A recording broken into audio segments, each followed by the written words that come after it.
Добрата вест е што набрзо ќе има избори. Kjo deklaratë e kryeministrit Mickus ndezi skenën politike në vend. Derisa pritet rikonstruimi i qeverisë që duhet të ndodhë në fund të majit ose në qershor, nga qeveria mbritën deklarata që hapin dilemat e reja.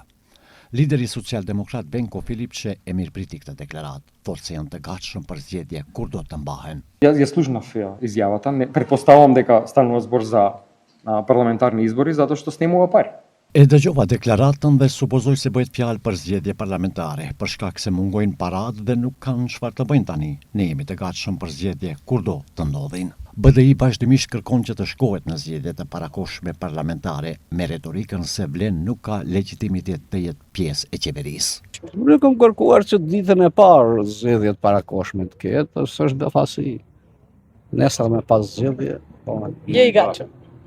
Sigurisht. Alianca për shqiptarët e Arben Tarabarit mbështet dhe inkurajon kryeministrin e vendit që sa më parë të bëjë thirrje kuvendit për shpalljen e zgjedhjeve të parakohshme parlamentare për të mundësuar lehtësimin dhe debllokimin e procesit euro-integrues të vendit, I cili po mbahet peng nga kjo qeveri, thonë përmes një komunikate.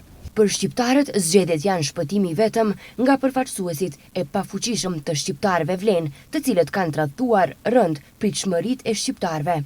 Vlen mori përgjegjësinë për të hequr balancuesin dhe e zëvendësoi atë me një ligj skandaloz për përfaqësim të drejtë dhe adekuat, duke penguar reformën e vërtetë, thonë nga ASH-ja e Taravarit. Vlen është kundër zgjedhjeve. Sipas tyre, koalicioni është në fazën përfundimtare të bashkimit në një subjekt të vetëm politik, duke e forcuar edhe më tej pozitën e tij si forcë dominuese në skenën politike në Maqedoninë e Veriut.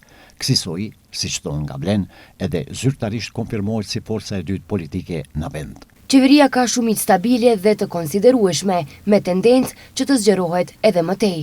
Edhe rezultatet e fundit të zgjedhjeve lokale e dëshmojnë qartë këtë, pasi Vlen fitoi 10 komuna, përkatësisht rreth 80% të komunave me shumicë shqiptare. Kjo është dëshmi e qartë dhe e padiskutueshme se ku po qëndron besimi I qytetarëve. Vlerësojmë se fokusi kryesor duhet të jetë realizimi I politikave që përmirësojnë standardin jetësor të qytetarëve dhe forcojnë funksionet shërbyese të pushtetit ekzekutiv. Pikërisht në ditën kur u ndes retorika e zgjedhjeve, në Shkup zbarkoi lideri I lëvizjes vetëvendosje Albin Kurti. Mirëseardhje I dëshiruan 2 liderët e Vlenit, Bilal Kasami dhe Izet Megjiti.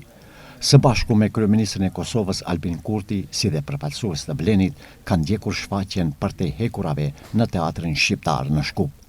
Siç u prononcuan përmes rrjeteve sociale, shfaqja solli para publikut një mesazh të fortë mbi lirinë dhe mendimin, duke theksuar se ato nuk mund të mbyllen pas hekurave. Në skenë u ndërthurën figurat e Ismail Kadare dhe Ukshin Hoti, duke rikthyer vëmendjen te pesha e fjalës dhe qendresës.